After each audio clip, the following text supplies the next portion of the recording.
ఆచరించడానికి ప్రయత్నిస్తాడో అటువంటి వాడినవుతాను. సోపోభ్యశ్చ శత్రుపక్ష భయంకరే పలాయమానో వధ్యేత యస్యార్యో అనుమతేగత. శత్రుడితో యుద్ధం చేయడానికి వీరంతా కూడా సేనాసమేతుడిగా బయలుదేరి పెడతాడు. కానీ ఒకనొకడు ఆ అవతల వాళ్ళని చూసి భయపడి పారిపోతాడే, ఆ పారిపోతూ ఉన్నవాన్ని వెనక్కెళ్ళి పట్టుకుని సంహరిస్తాడే, అటువంటి పాపాత్ముడినవుతాను తల్లి అన్నాడు. సభకు కనుక చూపించి యుద్ధంలో కనుక వీపు చూపించి పారిపోతాడే వాడిని మాత్రం ఎప్పుడూ సంహరించకూడదు, ధర్మశాస్త్రం పోదు. వాడిని పట్టుకుని నరికేయకూడదు. ఎరా శత్రుడు కనుక పారిపోతున్నాడంటే వాడు భయపడిపోతున్నాడు మహాప్రభు ప్రాణరక్షణ కోసమని. ఆ ప్రాణరక్షణ కోసం పెడుతున్నాడే అటువంటి మాత్రం వాడిని పట్టుకుని సంహరిస్తాడే, అటువంటి పాపాత్ముడినవుతాను తల్లి. కపాలపాణి పృథివీం అటదీం చీర సంవృత భిక్షమానో యథోన్మత్త యస్యార్యో అనుమతేగత. తాను భిక్షం చేయడం కోసమని ఆ కపాలం పుచ్చుకుని భిక్షమెత్తుతాడే వాడి దగ్గర కనుక ఏదైనా పుచ్చుకుని వీడు అనుభవిస్తే అటువంటి పాపాత్ముడినవుతాను తల్లి అన్నాడు. మొన్న చెప్పాను కదా, దానికి ప్రాణే ప్రత్యభూత స్త్రీష్వేషు చనిష్కిత కామక్రోధాభిభూతస్తు యస్యార్యో అనుమతేగత. పానే ప్రసక్తో భూతు స్త్రీవృక్షేషు చ నిత్యశ కామక్రోధాభిభూతస్తు యస్యార్యో అనుమతేగత. స్త్రీలు వృక్షములు అటువంటి వాట్లందు కూడా ఎప్పుడూ కూడా తగినటువంటి ఆలోచన, తగినటువంటి కార్యమేమిటో విషయమేమిటో ధర్మమేమిటో తెలుసుకుని మనం మాత్రమే ప్రవర్తించాలి తప్ప వృక్షములున్న పూలన్నీ కూడా కోయకూడదని రాత్రి ఏదో కథావృత్తాంతంలో చెప్పానే, ఆ వృక్షం కూడా దుఃఖపడుతుంది. అటువంటి పాపాన్ని పొందుతాను తల్లి అన్నాడు. భూస్మధర్మే మనోభూయాత్తు అధర్మం నిషేవితాం అపాత్రవర్షీభూతు యస్యార్యో అనుమతేగత. పూజ్యుడైనటువంటి మా అన్నగారు అరణ్యానికి వెళ్ళారని తెలిస్తే అపాత్రదానం చేసేటువంటి పాపం వస్తుందో. పాత్రుడు అయిన వాడికి మాత్రమే చెయ్యాలి తప్ప అపాత్రుడికి చెయ్యకూడదు ధర్మశాస్త్రం. అప్పుడు ఎప్పుడు అంతే. ఎందుకని వాడు చేసే పాపానికి పాపం చేయించాడు కనుక ఈ డబ్బుతో ఈ డబ్బిచ్చిన వాడి పేరు రాస్తారు. మనం చెప్పానుగా కథ. అందువల్ల ఈ డబ్బిచ్చిన వాడి పేరు రాస్తారు.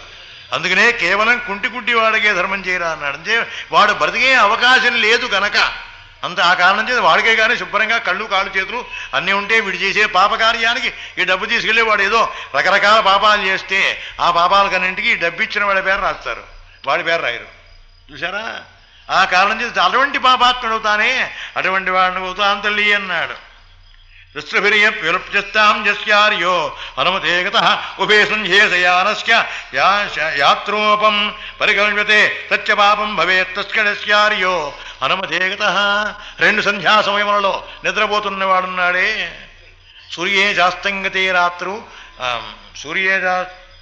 సూర్యోదయ సమయంలో సూర్యాస్తమ సమయంలో నిద్రపోతూ ఉంటాడే హాయిగా.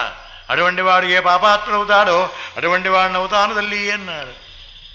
ఆ కారణం చేత నేను కూడా అటువంటి వాడిని అవుతాను తల్లి.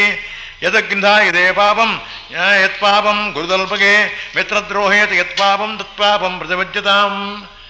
నిప్పంటించేవాడు, కుప్పలకి నిప్పంటించేవాడు, పాకలకి నిప్పంటించేవాడు, ఇంటికి నిప్పు పెట్టినవాడు వాళ్ళు ఆకతాయిలు అవుతారు. వాడు పాపాత్ముడు కూడా అవుతాడు. సరే, ఈ లిస్టులో పాపాత్ముడు అవుతారని రాశారనుకోండి, వాళ్ళు మాత్రం షడైతే ఆకతాయిన 6 పనులు చేసేవాళ్ళని వాళ్ళని ఆకతాయిలుగా నిర్మించారు. దేవతానాం పితॄణాంచ మాతాపిత్రోచు దేవత బాష్పగాశుశ్రూషాం యస్యార్యో అనుమతేగత. తల్లికి కానీ తండ్రికి కానీ తన జన్మలో ఏనాడూ కూడా సేవ చేయకుండా జీవిస్తాడే ఆ పాపాత్ముడు వాడవుతాడన్నారు. వాళ్ళ సేవ చేస్తేనే వీడికి ముక్తి.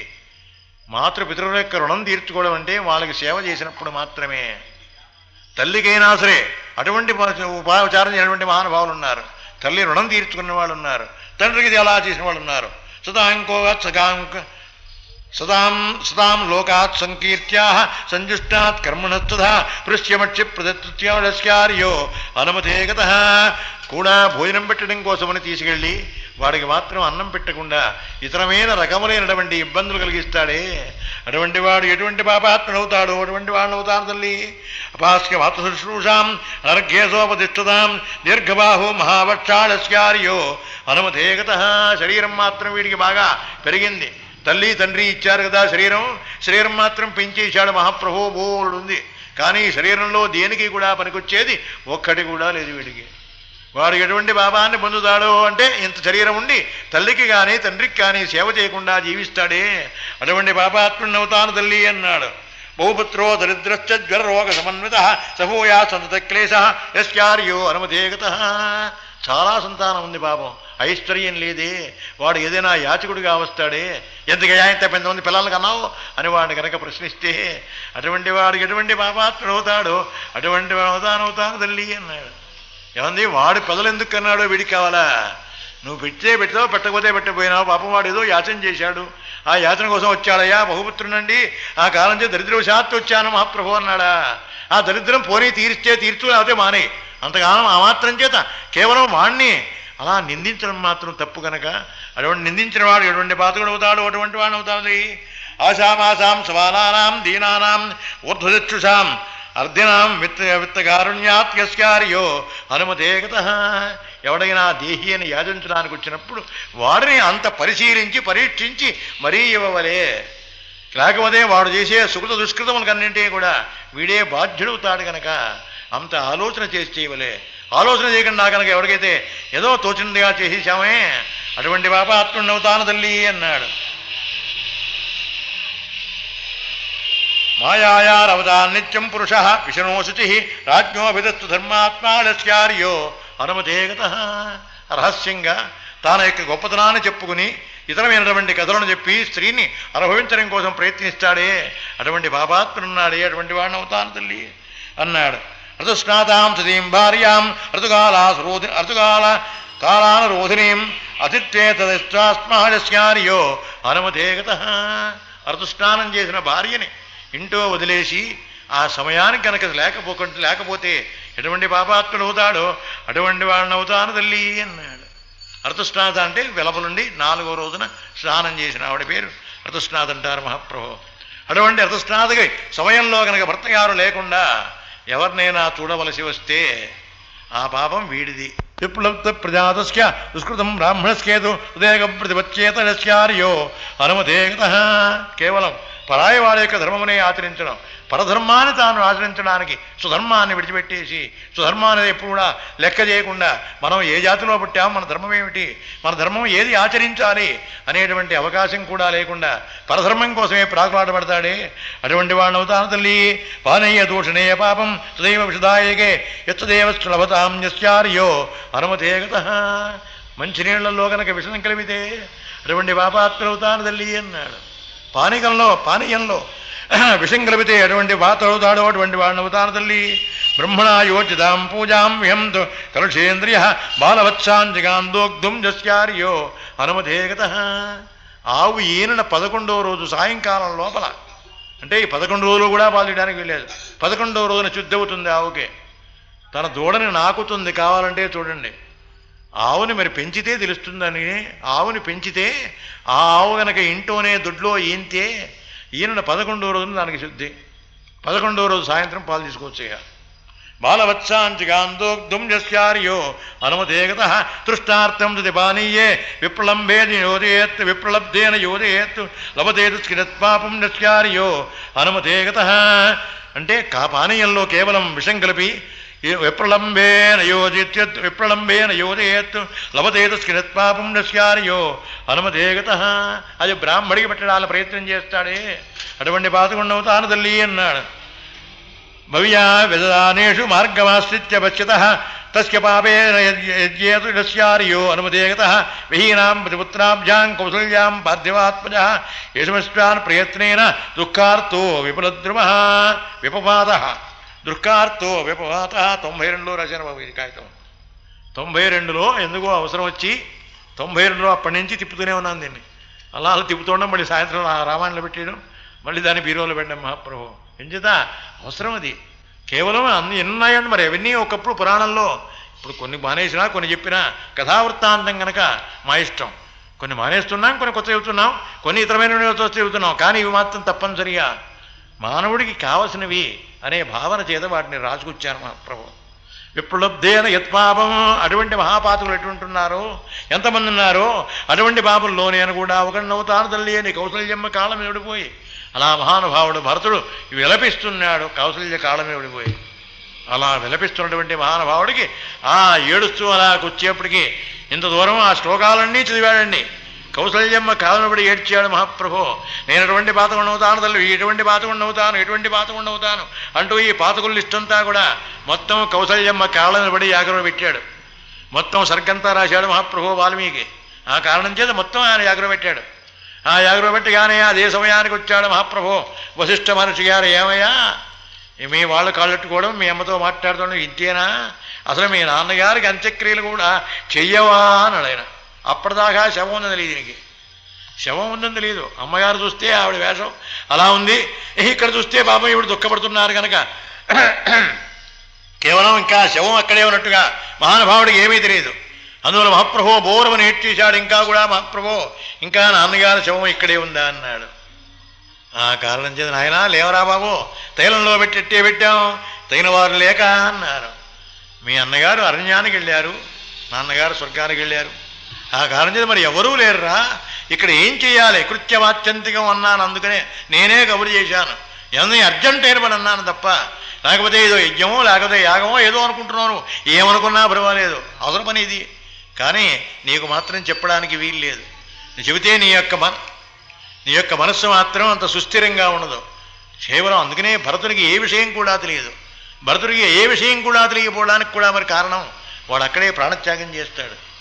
అందుకనే వశిష్ఠ మహర్షి గారు తెలుసు, నీ కొడుకొచ్చి రాజ్యం చేస్తాడేమో, విధవా రాజ్యం భవిష్యతి, ఇది ఒకటి దుఃఖమాల ఉండవు, నువ్వే పరిపాలిస్తావు తప్ప నీ కొడుకు పరిపాలించడు అని తిట్టాడు ఆయన.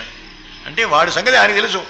శిష్యుడిగా మహానుభావుడికి వశిష్ఠుడికి తెలుసు రాముడు ఎటువంటి వాడు అవుతాడో, భరతుడు ఎటువంటి వాడో మహానుభావుడు తెలుసు. ఆ కారణం చేత కేవలం వాడు వచ్చి పరిపాలిస్తాడా, నువ్వు చదివిన కోరినంత మాత్రం చేత వాడే వచ్చి రాజ్యం చేస్తాడా? ఇక్కడ ఏమైనా సరే భరతుడు రాజ్యం చేయడు అంటున్నాడు ఆయన. ఆ కారణం చేత మహాప్రభో తప్పనిసరిగా నాన్నగారి దేహమునకు సంస్కారం చేస్తాను అన్నాడు. అప్పుడు తీసుకువెళ్ళి ఆ తైలంలోంచి అప్పుడు తీసి దాన్ని తుడిచి పడుకోబెట్టారట. ఆ పడుకోబెట్టిన తర్వాత నాన్నగారి దేహం మీద పడి ఏడుస్తాడు మహానుభావుడు భరతుడు. నాన్న, నీకు మాత్రం ఏమీ తెలియకుండా హాయిగా ఆనందంగా స్వర్గలోక ప్రాప్తికి చేరిపోయినావా నాన్న? కేవలం నేను మాత్రమే దుఃఖపడుతూ ఈ దౌర్భాగ్యమైన జన్మ, ఈ రకరకములైనటువంటి బాధతో రకరకములైన నిందలు పడి ఈ దౌర్భాగ్యమైనటువంటి జన్మ నాకొక్కడికే మాత్రమే దక్కింది. ఏ ధర్మము అన్ని ధర్మములు ఉన్నటువంటి మహానుభావుడు ఏ రకమైన పరితాపము లేకుండా రామచంద్రమూర్తి తెలంగాణకి వెళ్ళిపోయినాడు. నువ్వు ఇచ్చిన మాట అంటోందిగా మా అమ్మ. నువ్వు ఇచ్చావు, మాట ఇచ్చావు అనే పాపం ఆవిడ విక్రిస్తూనే ఉంది కనుక ఆ మాటకే కట్టుబడి ఆయన వెళ్ళిపోయినాడు. చూయారా స్వామి, ఎక్కడి వారక్కడే వారి యొక్క సుఖములన్నీ చూస్తున్నారా నాన్న? ఇక నాకు మాత్రమే దౌర్భాగ్యమైన ఈ మాటలు పడే నిందలు పడేటువంటి దౌర్భాగ్యమైన జన్మ నాకొక్కడికే వచ్చింది. చూశావా ఎటువంటి పాపం చేశానో ఇంతవరకు నాకు ఏమీ తెలియదు. తెలియకపోయినా ఇప్పుడు మాత్రం అనుభవించవలసే వచ్చింది. అటువంటి దుష్కార్యమైనటువంటి దౌర్భాగ్యమైన జన్మ ఇత్యానే. ఆ కారణం చేత అందుకు ఏడుస్తున్నాను నాన్న. రే తర్వాత ఎడుదుగాను ఆయన అన్నాడు. పాపం మహానుభావుడు వశిష్ఠ మహర్షి గారు తప్పించారు పక్క నుంచి. అనంతరం ముందు సంస్కారం యావత్తు కూడా చేయించారు. అక్కడ కథ సమాప్తం చేస్తాను ఈవేళ. మహారాజు గారికి అంత్య సంస్కారం మాత్రమే అయిందండి మహాప్రభు. ఇక వాడు సంస్కారం అయిపోయిన తర్వాత ఆ 12వ రోజున ఆ చిటి దగ్గర కూర్చుని ధారాపాత కట్టారే అక్కడ కూర్చుని ప్రతిజ్ఞ చేస్తాడు వాడు భరతుడు.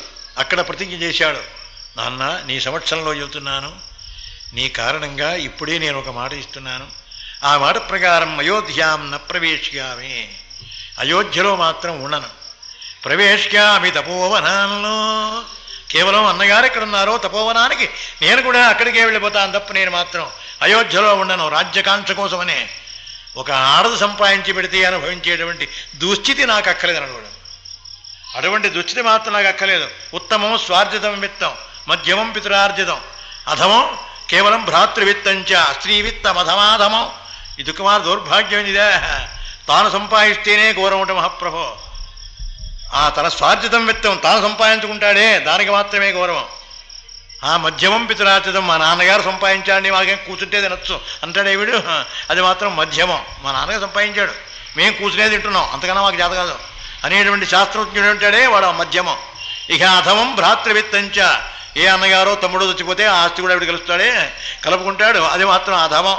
స్త్రీవిత్తం అధమాధమం, ఆవిడ సంపాదించి పట్టుకొస్తే వీడు తింటూ ఉంటాడే. అమ్మాయి ఏం చేస్తోందంటాడు ఇప్పుడు వీడు. అంటే అమ్మాయి ఏమైనా చేస్తే వీడు కూర్చుంటాడా, అడుగుతాడా?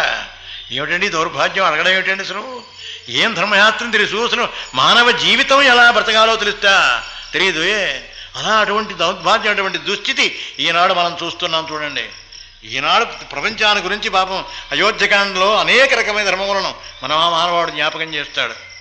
ఆ జ్ఞాపకం చేశాడండి అయోధ్యకాండం అంతా అంతే. ఆ కాలం చేత ఎవడు ఎలా ఉంటాడో ఎందుకుంటాడో అటువంటి దౌర్భాగ్యమైనటువంటి దుస్థితి కేవలం తల్లి సంపాదించి పెట్టిన దాన్ని ఇక్కడ ఏమిటి అక్కడ రాముడితోనే అంటాడు భరతుడు వెళ్ళి, అన్నయ్య ఈవిడే మా తల్లే వచ్చింది, ఆనాడు తప్పు చేశాను రా నాయన, ఇవాళ నిన్ను అడుగుతున్నాను రా, నువ్వు రారా అని చెప్పడం కోసమే వచ్చింది అన్నయ్య, ఆవిడైనా చెబితే వస్తావా అన్నాడు. ఆవిడ చేత ఇప్పుడు నువ్వు చెప్పించే మాట కాదురా శాస్త్రం, భర్త గారుండగా మాట్లాడిందే అది కరెక్ట్, అంతేగాని ఇవాళ నువ్వు చెప్పిస్తావా? ఏం చేస్తుంది ఇవాళ చెప్పగా నీ మీద ఆధారపడింది. ఇక అందుకోసం భర్త గారు పోతే కొడుకుల మీదే ఆధారపడుతుంది కనుక కొడుకు చెప్పిన మాటే వినవలే, కొడుకునే వెనకేసుకు రావాలి, వెనకేసుకు రావితే పాపం ఆవిడకి భుక్తి కలవదు. అందుకోసమని ఇప్పుడు చెప్పిస్తావా? ఇప్పుడు చెప్పించిన మాటకి మాత్రం విలువ లేదురా, ఏమీ గౌరవించను రా తీహులు వినడంతే. అప్పుడు ఆయన అన్నాడు, అన్నయ్య ఇదా నువ్వు చెప్పేటువంటి ధర్మం, కానీ కేవలం ఒక ఆడది సంపాదిస్తే ఆడది మాత్రం కష్టపడకుండా సంపాదించి పెట్టింది రాజ్యం అనేటువంటి కోరిక చేత ఆ రాజ్యం నేనే చేయాలి అనేటువంటి ఉత్సాహంతో ఆ రాజ్యం దౌర్భాగ్యమైనటువంటి ఒక స్త్రీ సంపాదించినటువంటి ద్రవ్యాన్ని వాడుకునేటువంటి నీచుడు మాత్రం నీ తమ్ముడు కాదని అన్నాడు. అటువంటి నీచుడు కాదు నా ఈ తమ్ముడు, ఏమైనా నేను కష్టపడితేనే ఏదైనా రాజ్యమో సంపాదన ఏదైనా ఉంటే తప్ప ఇది మాత్రం నేను కక్కలేదన్నాడు మానవాడు. అనేక ధర్మం చెప్తాడులేండి అక్కడ. ఆ కారణం చేత అనేక ధర్మం చెప్పాడు రామచంద్రమూర్తితో. రామచంద్రమూర్తి ప్రతి విషయానికి కూడా ఖండిస్తూనే వచ్చాడు, ప్రతి విషయానికి ఖండిస్తూనే వచ్చాడు ధర్మయాత్రీత్యా. ఆ సంవాదం వినడానికి దేవతలు వచ్చి కూర్చున్నారటండి, వీళ్ళు కాదు కూర్చొని ప్రజలు కాదండి, దేవతలు వచ్చి కూర్చున్నారట. ఆ సంవాదం భరతుని యొక్క రాముని యొక్క సంవాదం ఏమైనా ధర్మంతో మొత్తం మీద రామచంద్రమూర్తిని తీసుకెళ్లాలనుకుంటాడు భరతుడు. ఏదైనా చెప్పి వాడిని ఇంటికి పంపించాలని ఈయన చూసారా, ధర్మం తప్పకూడదు, ఇద్దరు కూడా ధర్మం తప్పడానికి వీలేదు. వాడు ఒక మాట అంటే దానికి ధర్మం చెప్పాలి, ఆ ధర్మానికి ఇంకొక ధర్మం ఏం చెప్పాలి, ఇంకో ధర్మం ఏం చెప్పాలి. ఆ ఇద్దరి సంవాదమే ఆఖరిది, అయోధ్యకాండలో గొప్పది ఆఖరిది అది. ఆ కారణం చేత ఆ సంవాదమే గొప్పది. రామచంద్రమూర్తి యొక్క ఆ సంవాదం వింటూ ఈ కౌసల్య కైకమ్మ ఇరువురు కూడా అలా వింటూ, ఆహా ఎటువంటి కుమారులరా, నా కొడుకులు ఎంత ప్రయోజకులైనారా అని సంతోషించింది మహాతల్లి కౌసల్య.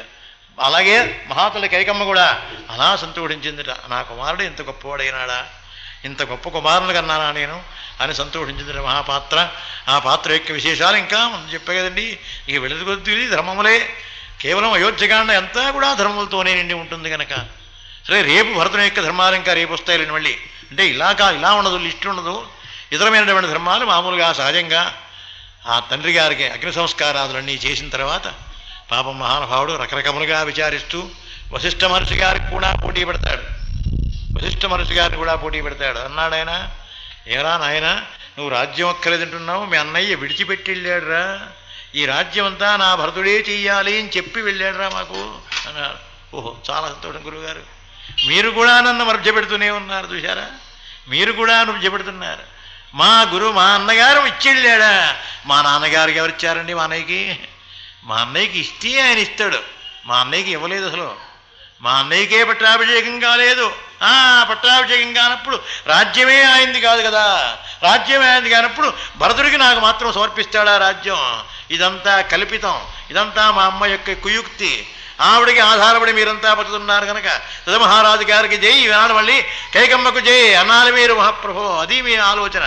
అంతేగాని ధర్మశాస్త్రం అంటే మాత్రం ఒప్పుకోనండి. అయినా మీరా ధర్మం చెప్పేది, మా రాముడు చెప్పాలి ధర్మం ఏమిటో అనడం దేవుడు అని ఆయన కూడా తృణీకరించి నేను బయలుదేరుతాను, మా రామచంద్రమూర్తి చెప్పాలి ధర్మం ఏమిటో, మా రామచంద్రమూర్తి ఏ ధర్మం చెప్తాడో దాన్ని ఆచరిస్తాను తప్ప మీరెవరు చెప్పినా నేను ఆచరించాను అనడంతే భరతుడు. అనంతరం ముందు కబురు వెళ్ళింది. మహానుభావులందరూ కూడా భరతుడు గారు బయలుదేరి సరాసరి దశరథ మహారాజు గారి మందిరమునకు చేరారు. అలా మరణించాడని తెలుసుకున్నాడు పాపం. ఇతరమైనటువంటి ధర్మశాస్త్రములన్నీ కూడా అక్కడే నిన్ననే చెప్పుకున్నాం. అనంతరం ముందు ధర్మశాస్త్రములన్నీ కూడా చెప్పుకున్న తర్వాత ఇక అంత్యక్రియలకు మాత్రం ఆ దహన సంస్కారాలన్నీ కూడా పూర్తి చేశాడు. అక్కడికి వచ్చేటప్పటికి కథ సరిగ్గా సమాప్తం చేసి తిరిగి రామచంద్రమూర్తికి కటాక్షంతో యథాప్రారంభం చేస్తున్నాను. ధర్మం ఏమిటయా అంటే అసలు ఎందుకు ఇలా పుట్టింది ఈ కథ, ఈ కథావృత్తాంతం ఇలా ఉండడానికి కారణం ఏమిటి?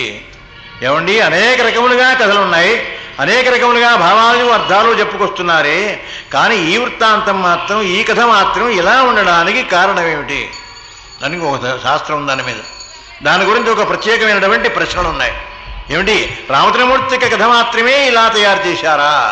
ఎందుకు చేశారు ఇలాగో? ఈ కథ మాత్రమే ఇలా ఉండవలన? ఏదో వాళ్ళు పుట్టడం, వీళ్ళు పుట్టారు, వారు పోయినారు, వీరు పూజారు, వీరు వచ్చారు, ఎందుకండి మహాప్రభు ఇదంతా కూడా కాదు. గృహస్థాశ్రమ ధర్మం మనకు ఎన్ని ఉంటుంది, ఎన్ని ఉండాలి, ఎన్ని హంగులు ఉండవలే, తమ్ముడు ఉండవలే, అన్న ఉండవలే, ఇతరమైనటువంటి భార్య ఉండవలే, రకరకాల వాళ్ళంతా కూడా ఉంటారు మహాప్రభు. ఇంతమందితో కలిసి సంసారం జీవితం గడిపిస్తాడే వాడు ఉత్కృష్టమైనటువంటి జీవితం కలవాడు. అంటే మనోధైర్యం కలవాడంటే వాడే ఇంటూ వాడు బిగుతూ ఉంటాడు, వీడి బిగుతూ ఉంటాడు, బయటకు వస్తే వీడు మాట్లాడుతూ ఉంటాడు, వీడి కల ఇన్ని రకములుగా ఉన్నప్పటికీ కూడా కానీ తాను మాత్రం తన లక్ష్యాన్ని మాత్రం సాధిస్తాడే వాడొక్కడేరా మహానుభావుడు అని చెప్పడం కోసమని రామచంద్రమూర్తి యొక్క పాత్రను అలా సృష్టించాడు మహానుభావుడు వాల్మీకి మహర్షి. ఈ పాత్ర కేవలం రామచంద్రమూర్తి యొక్క పాత్రను సృష్టించారు తప్ప వాల్మీకి మహర్షి అదంతా జరిగింది కాదు కదా. జరిగిన తర్వాత కథ రాస్తే అప్పుడు అనుకోవాలి. రామచంద్రమూర్తి గారి జననానికి ముందే 20,000 సంవత్సరముల ముందే వ్రాయబడింది కనుక కేవలం ఆయన వ్రాయడంలో పరమాత్మకి ఏదో ఒక భావన ఉండి ఉండవలే. ఆ భావన ఏమిటి? ప్రతి సంసారంలోనూ ఇన్ని రకరకాలైనటువంటి బాధలు, ఇబ్బందులు అన్ని రకములుగాను ఉంటూనే ఉంటాయి. కానీ ఏవి ఉన్నప్పటికీ కూడా ధర్మం అనే దాన్ని మాత్రం ఎట్టి పరిస్థితుల్లోనూ పరిత్యజించకూడదు అనే విషయాన్ని చెప్పడం కోసమని మహానుభావుడు రామచంద్రమూర్తి యొక్క అవతారాన్ని అందుకోసమని సృష్టించాడు మహానుభావుడు వాల్మీకి. ఆ వాల్మీకి ఆ సృష్టించడంలో పరమార్థమేది. అంతేగాని కేవలం అవసరం వస్తే వాడుకుందాం, లేకపోతే మానేద్దాం, లేకపోతే ఇంకో అబద్ధం ఆడదాం, అలా మారడానికి మాత్రం ఎప్పుడూ కూడా వీల్లేదు, ఎట్టి పరిస్థితుల్లోనూ కూడా.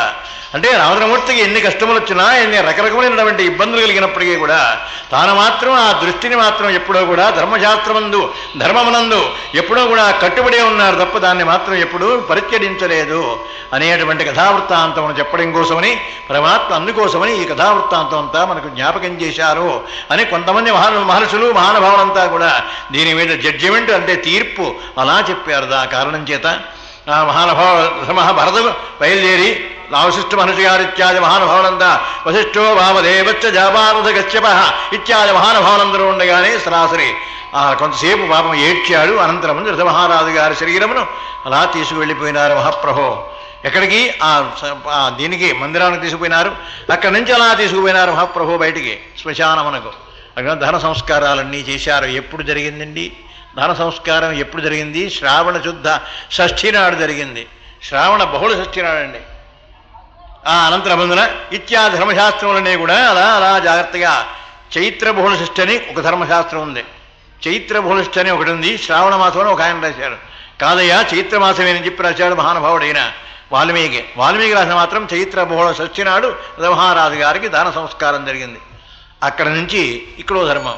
ఏమండి దాన సంస్కారాలగాయతూ కర్మను ఎవరు ఎంతకాలం చేయవలే? కర్మను కేవలం చేయవలసింది బ్రాహ్మణులు మాత్రమే 12 రోజులు. 12 రోజులతోనే కర్మ పూర్తి అయిపోతుంది. 13వ నాడు మామూలుగా అన్ని ఏర్పాట్లు చేసేసుకుంటారు. కాదు వైశ్యులు మాత్రం 15 రోజులు కర్మ చేయవలే. 15 రోజులు కర్మ చేసి అనంతరం అంటే ఇప్పటికో వైశ్యులకు తెలియదేమో కానీ 15 రోజులు ఆచరించినటువంటి వైశ్యుల్ని నేను చూశాను మహాప్రభు. మా శేషావతారం అని చెప్పానే అటువంటి వాళ్ళంతా 15 రోజులు కూడా ఆశూచం పట్టేవాళ్ళు. ఆ 15 రోజులుగా నిత్యవిధి చేస్తూనే ఉండేవారు. కర్మకాండలు అప్పటి వరకు కానీ పూర్తిగా. అలాగే శూద్రుడి కంటే బ్రహ్మక్షత్రియ వైశ్యులకి బ్రహ్మక్షత్రులకి మాత్రమే 12 రోజులు, అనంతరం 13వ రోజు. వైశ్యులకి మాత్రం 15 రోజులు, అనంతరం శూద్రుడికి మాత్రం 30 రోజులు. అది ధర్మశాస్త్రం. అంతేగాని ఈ లోపల నేను కూడా 12 రోజులు పూర్తి చేస్తానంటే నువ్వు చేసే అధికారమే నీకు లేదు. 12 ఆ కారణం చేత చైత్ర బహుళష్ఠి నాడు మాత్రమే జరిగింది. ఆ చైత్రమాసం ఆనాటి యువనామ సంవత్సరం అని మహానుభావులు జ్ఞాపకం చేస్తారు. ఆనాడు యువనామ సంవత్సరం చైత్ర బహుళ షష్ఠి నాడు రథమహారాజు గారికి అంత్య సంస్కారం జరిగింది. అంత్య సంస్కారం జరిగిన తర్వాత అనంతరం 12 రోజులు కూడా కర్మ చేశాడు. ప్రాప్తేయత షోడశే వర్షే 16వ రోజు చేసిన మహాప్రభు. అక్కడి వరకు కూడా 13వ రోజు ఇవన్నీ అయిపోయినాయి. 16 రోజుల వరకు కూడా కర్మకాండలన్నీ పూర్తి అయిపోయినాయి. సమస్తమైనటువంటి దేవతలకి, సమస్తమైనటువంటి బ్రాహ్మణోత్తములకి సమస్తమైన దానములు కూడా చేశాడు మహాప్రభు. యావత్తు కూడా అంటే కేవలం రాజ్యంలో ఉన్నటువంటి డబ్బు యావత్తు కూడా దానం చేశాడు. ఎక్కడా ఏది కూడా మిగలకుండా మొత్తం అంతా ఖర్చు పెట్టాడు మహాప్రభు. ఎంచేత తండ్రి గారు ఖర్చు పెట్టవలసింది కుమారుడు యొక్క సదస్యంలో, వివాహ సదస్యంలో. అలాగే తండ్రి గారికి ఖర్చు పెట్టాల్సింది కొడుకు ఎప్పుడయ్యా అంటే ఆయన పోయినటువంటి 12 రోజుల ధర్మశాస్త్రం చెప్పాను కదా, ఆ కారణం చేత మహారాజు గారికి అంత్యక్రియలకి అంతా యావత్తు కూడా ఖర్చు పెట్టేశాడు పాపం మహానుభావుడు. ఆ అనంతరం ముందు హాయిగా అంతా ఖర్చు పెట్టాల్సి ప్రాప్తేత షోడశే వర్షే అన్నారు. 16వ రోజు కూడా వచ్చింది. ఆ అనంతరం ముందున ఒక 4 రోజులు అలా కూర్చున్నాడు పాపం దిగాల పడుతూ. రామచంద్రమూర్తి కేవలం దశరథమహారాజు గారినే స్మరించుకుంటూ రామచంద్రమూర్తినే స్మరించుకుంటూ పాపం ఈ భరతుడు అలా కూర్చున్నాడు. ఏమీ తోచడం లేదు, ఏమీ తోచడం లేదు. మళ్ళీ తల్లి మందిరానికే వెళ్ళలేదు, తల్లి ముఖం చూడలేదు మళ్ళీ ఆ రోజులగాయతో. ఆ కారణం చేసి పాపం మహానుభావుడు అలా జాగ్రత్తగా కూర్చున్నాడు. ఇతరమైనటువంటి భావంతో ఇతరమైనటువంటి విషయములను అలా జాగ్రత్తగా చూస్తున్నాడు. ఆ కూర్చున్న సమయంలో ఈయన భరతుడు కూర్చుని ఉన్నాడు. అక్కడి నుంచే పెడుతున్నాడు శత్రుఘ్నుడు. ఆయన కూడా పచారులు చేస్తూ అక్కడెక్కడ ఎప్పుడో కూడా ఆయన వెనకాత కూర్చుంటే కూర్చోవడం, నుంచుంటే నుంచోవడం శత్రుఘ్నుడు. అంతేగాని ప్రత్యేకించి ఆయన మాత్రం ఏ పని కూడా బలాన పని నేను చేస్తాను అని ఏం చేయడం లే. భరతుడు ఏం చేస్తే దాని వెనకాల ఏదో కాసేపు సహాయంగా చేస్తున్నాడు, కాసేపు తోడుగా చేస్తున్నాడు. అనంతరం మళ్ళీ కూర్చోంటే మళ్ళీ కూర్చుంటున్నాడు. అంతమించి వీడి మాత్రం ప్రయోజనం ఏమీ కూడా కనబడాలంటే అస్థిరమైన జ్ఞానం గలవాడి యొక్క పని ఎప్పుడో కూడా వాడికే అస్థిర జ్ఞానం ఉంది కనుక, స్థిరమైన జ్ఞానమే లేదు కనుక వాడు మాత్రం ఎప్పుడూ అలాగే ఉంటాడు. ఆ పరమార్థం. ఆ కారణం చేత ఈయన మాత్రం ఎప్పటికప్పుడే అలా సమయస్ఫూర్తిగా సమయాన్ని బట్టి కూర్చోరా అంటే కూర్చుంటున్నాడు, నుంచోరా అంటే నుంచుంటున్నాడు. ఆయన వెనకాదం అవడమే తప్ప ఏమీ లేదు. అలాగే భరతుడు కూర్చున్నాడు కనుక ఈ శత్రుఘ్నుడు కూడా అలా ఎలా తిరుగుతున్నాడు పాపం ముంగిట్లో ముందుగా అలా అలంకరించుకుని. ఈ మందర సమస్తమైన కైక వస్తువులు యావత్తు కూడా పూర్తిగా ఆవిడకి వైధవ్యం వచ్చేసింది కనుక వస్తువులన్నీ తీసి పాపం ఈ మందరకే ఇచ్చారు. గొప్ప ఉపాయం చెప్పావే, గొప్ప సహాయం చేశావే ఆ రోజు నువ్వు అనుకుంటూ పాపం ఆ మహాతల్లి ఇచ్చారు. ఇక్కడో చిన్న ధర్మం ఏమండి, మందర చేసింది గొప్ప పనా అని. మందర చేసింది గొప్ప పనా లేక ఉన్న పనిని మాత్రమే సానుకూలంగా చేసిందా? అసలు మందర చేసింది ఏమిటి? మందర యొక్క పాత్రలో ధర్మం ఏమిటి? మందర పాత్రలో ధర్మం ఏమీ లేదండి ప్రత్యేకించి. కేవలం ఆ రోజు మీ భర్త గారు ఉన్నాడే రథమహారాజు గారు, మీ నాన్నగారికి చెప్పినటువంటి మాట అది. అంటే ఏమిటి? నా కుమార్తెకే కనుక మగపిల్లనాడు పుడితే వాడికి పట్టాభిషేకం చేస్తానని నువ్వు మాట ఇస్తే సత్యవాత్ పరిపాలకులు కనుక మీరు ఇంతవరకు మీ కుటుంబంలో అబద్ధం చెప్పిన వాడు ఎవడో కూడా పుట్టలేదు కనుక ఆ కారణం చేసి దీనికోసం అడుగుతున్నానయ్యా అన్నాడు ఆయన. ఆ మాట మాత్రమే తెలుసు దీనికి మందరకి. అంతకుమించి ఇతరమైన వ్యవహారాలు మాత్రం ఏమి తెలియవు. సమస్తమైనటువంటి శాస్త్రములో కూడా మహాతల్లి కైకమ్మకి వచ్చు కనుక కేవలం ఆవిడ మాత్రమే అడిగారు ఈ సంగతిని. ఆ సంగతిని అడిగారనే సంగతి కేవలం కైకమ్మకి ఆనాటి నుంచి కూడా ఉపచారములు చేస్తూ ఉండేది పాపం ఈ మందర. ఆ కారణం చేత మందరికి మాత్రమే కలిగింది. ఇక్కడ మరొక ధర్మం కేవలం మందరికి మాత్రం అంతవరకే తెలుసు. మందరికి మీ నాన్న మీ ఆయన అబద్ధాల కోరు కాకూడదమ్మా అని జ్ఞాపకం చేసింది పాపం ఆ రోజున. దశమహారాజు గారు అబద్ధాల కోరు కాకూడదు. అయితే మరి నీకేమన్నా కీర్తి అమ్మా?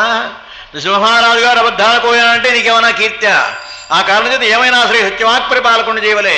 ఆయన సత్యమును నిలబెట్టడం కోసమే ఏమైనా ఉపాయం చేయి, ఎన్నైనా అబద్ధాలతో ఏమీ ఇష్టం.